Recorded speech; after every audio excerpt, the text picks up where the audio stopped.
Hello and welcome to Otterwood Cottage, our beautiful small holding in the heart of the Lincolnshire countryside. I'm Emma and we're delighted to have you along with us.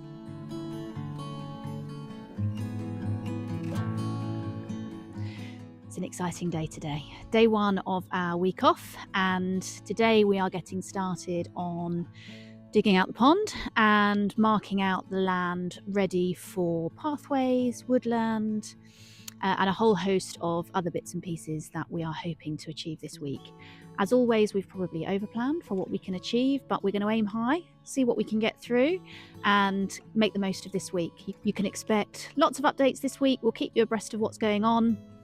Now, our very first jobs this morning are two things. One is I've got some line marker chalk paint and I'm going to use that to start to mark out some of the shapes that we need to secure on the ground. I'm going to show you a really terrible artist's impression of what that's going to look like just now. And the plan for me for this morning is to use the line marker to mark out the pathways, the shape of the pond, the clearing. We're going to put some of the spoil from the pond into some kind of heaps, which we're going to use to scramble our pumpkins and squash up and over towards the rear of the fruit cage. So I'm going to mark that out. I'm going to mark out roughly where the in-ground beds are going. And the reason we're doing all of that marking out is while we've got this equipment with us this week, so we have 3-ton excavator and we have a turf cutter, and whilst we have those, we're going to do as much groundwork as we can to make our lives easier moving forward. So the pathways, for example, we're going to remove all the turf where we expect pathways to go, and the reason that makes our life easier in the long run is that it saves us needing to rely on being able to get hold of large amounts of cardboard before we put the wood chip pathways down. Similarly with the beds, being able to scrape the turf off from where the in-ground beds are going in the long run, again, saves us needing to get large amounts of cardboard. And although we do have a supply of cardboard from the bike shop, which I think I've told you about in a previous video, it still relies on us being able to go weekly, pick that cardboard up and bring it back, which slows us down. We can't get stuff done because we're waiting on the next delivery of cardboard. So having the turf cutter, we think, is going to make a massive difference. So I'm going to do some marking out. Mr. H and Wilkes are currently working with the excavator, figuring out the controls of that, and then they're going to drive that into the middle of the field and just play with it before we start doing any digging. So make sure that they are kind of comfortable with the controls. So that's our work for this morning, and I'll catch you up later with what we've done.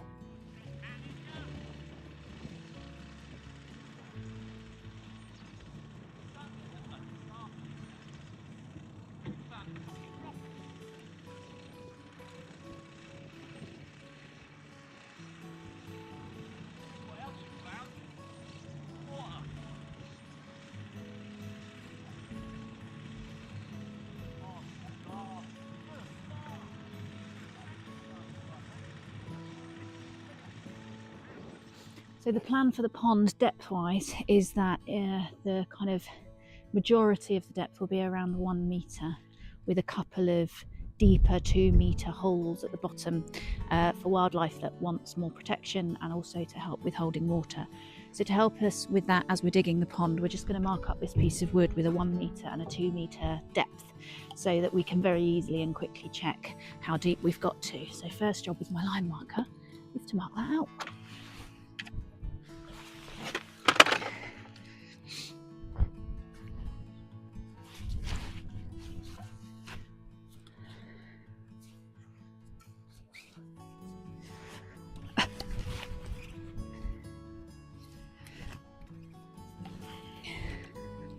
Falling at the first hurdle.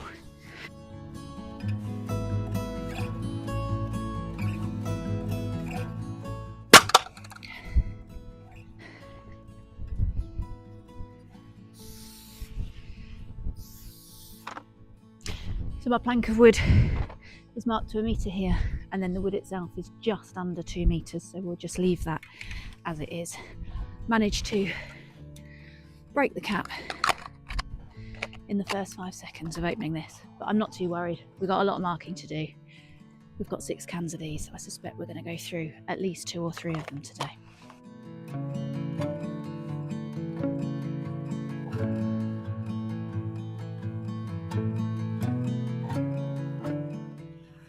are a hive of activity already. So we have Mr. H behind me making a good start on digging the pond itself, which I've marked out. It's quite hard, I think on the time lapse you probably can't see the yellow markings that are going down. I've got nice yellow coloured boots now because the paint has kind of gone everywhere. But he's starting to dig that out, and the shape we're doing is a kidney shape you'd have seen from the very badly drawn picture. So a rough kidney shape to try and make it feel relatively natural. Obviously it's until it's bedded in, it's gonna very much feel what it is, which is man-made.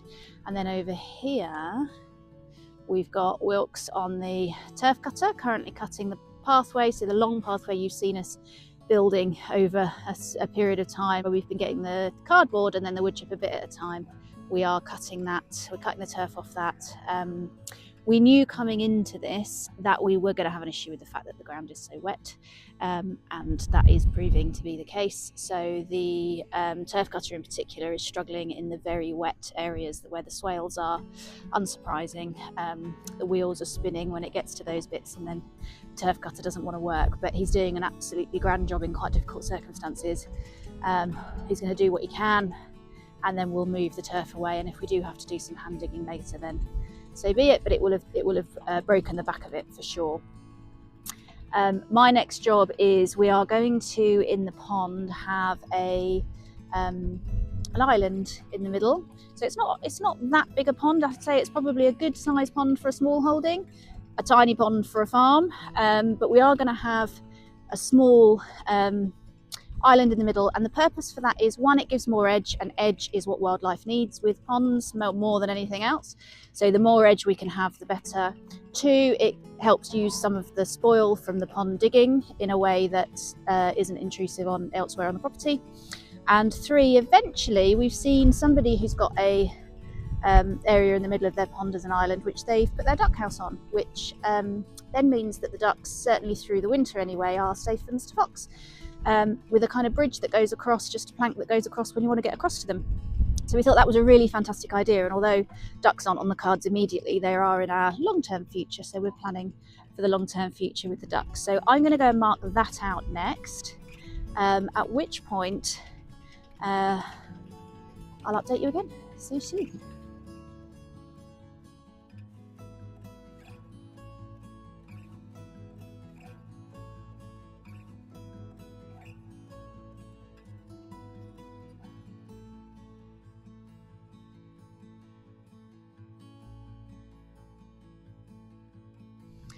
But the pond shape is curving round there, coming in past that marker there. That's the kidney bit, back out there, round past that marker there, and then in a big long sweeping curve round here. There's Wilkes. Hi Wilkes. Big long sweeping curve all the way around here and back to that marker there. So in total, and it's not a perfect rectangle, but we're thinking it's somewhere between 250 and 300 metres squared on the surface. And then the depth, as I said, will go from a shallow down to about a metre in the majority of the area.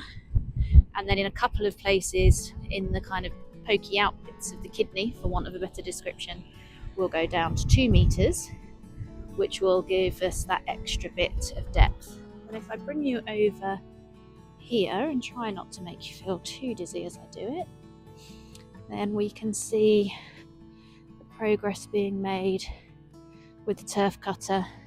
And bear in mind, we've been at this less than an hour so far, so I'm really impressed with everybody and how well we're getting on. You can see how soupy the ground is. I think that's a really good example of how quickly it's filling up with water, but you can see how the turf is coming away.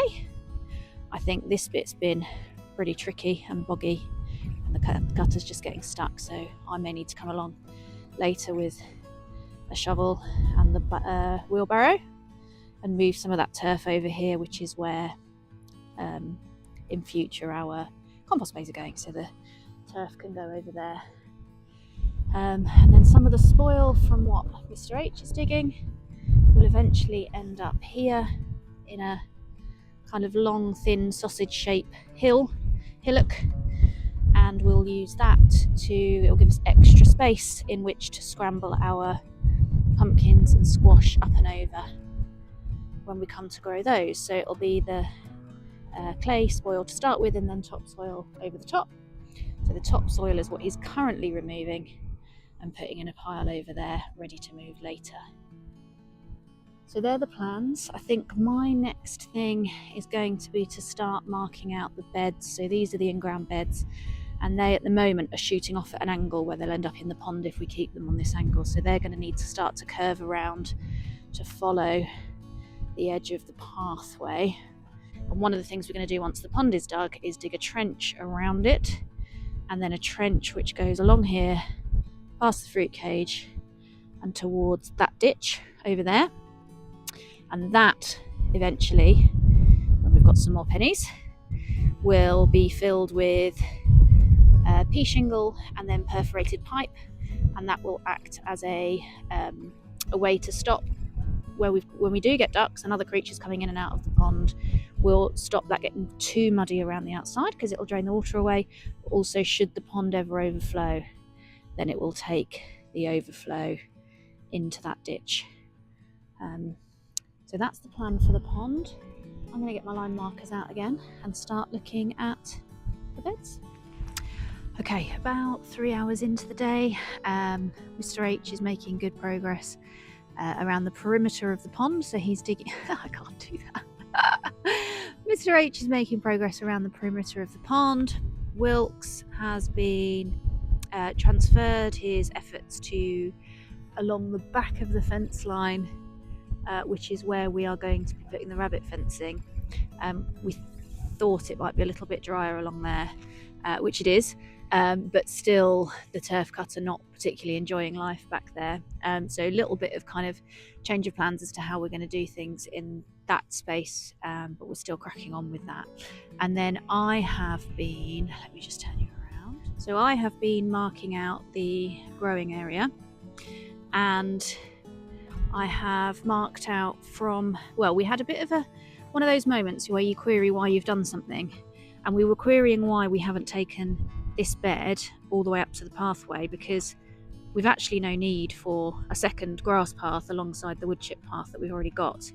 And we couldn't remember or work out why we had done that, other than we initially put this bed in, I think, for the garlic before we had built the pathway out, and then we aligned the pathway with the hard standing. So I think the two just didn't meet in the middle and we didn't think anything of it. But that is a waste of potential growing space there. So over time we will extend the beds all the way up to the path, or certainly very near to the path. And so the growing space that we will have will start here, and it's 44 feet to the path. And then for this growing season at least, we have gone up to here, which gives us 66 feet in width to that pole just there. And that's 66 by 44, which is just over 2,500 square feet, which is about the size of a typical British allotment plot. And bear in mind, we have grown plenty on having just had an allotment plot, and this time we're going to have that size just for the in-ground growing beds. We've also got the fruit cage, we've got what will be a brassica cage going in here, and we've got the polytunnel here. So an awful lot more growing space than we've had in the past. There is no need. We could have taken the beds all the way up, and I think probably eventually we might do that. There's no need for that this growing season at all, and we'd end up with just empty beds, which is no good for anybody. So we're going to stop there. That will be our growing space. We can extend if we need to with the old method of cardboard and wood chip if we feel we need to. And the other thing we will have eventually as growing space is the greenhouse, which is going here. And as I've said before, I don't think probably we're going to be able to get that in this year now because of the other things we've had to spend on. But what is currently sitting here is the compost pile that was on the hard standing. And of course, with the excavator arriving yesterday, we suddenly realised that needed to get access through these gates here. And so in the week leading up to the excavator being delivered, we had been getting up really early and doing, before we started work in the morning, a couple of hours between us of shoveling that compost by hand with the barrows and barrowing it to here so that the excavator could get access when it arrived. So we haven't needed to go into the gym and do any rowing in the last week because we've been getting all of our exercise doing that. And I think what I'd like to work on for me next is we're going to have 2 clearings. So on that terrible drawing I showed you at the beginning, there are 2 grey kind of circle or ellipses, oval shapes.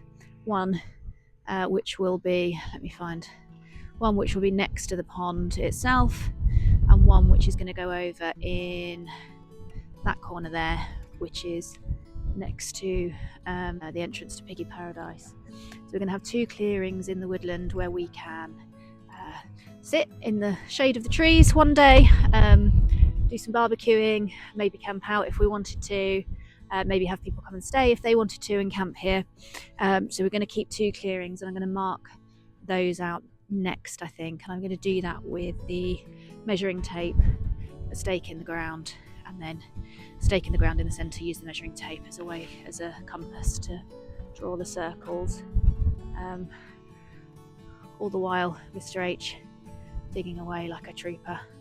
What a legend.